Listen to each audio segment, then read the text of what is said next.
Hello everyone. In this video, I'll show you how to fix there has been an error issue in the Microsoft Store.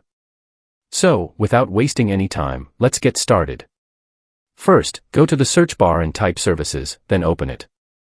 Inside the Services window, click anywhere in the list and press the letter M on your keyboard to quickly jump to Microsoft Services.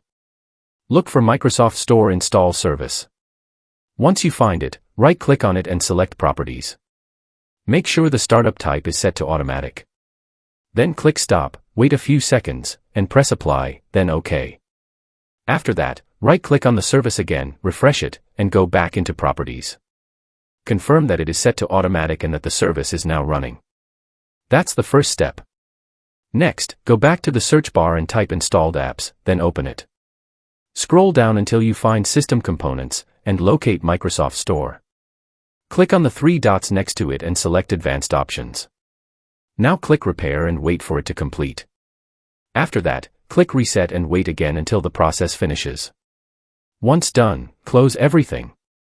Press the Windows key plus R to open the Run dialog box, type wsreset.exe, and press OK. This will refresh the Microsoft Store. After completing all these steps, your Microsoft Store should work properly without any errors. That's it for this video. If this helped you, don't forget to like and subscribe.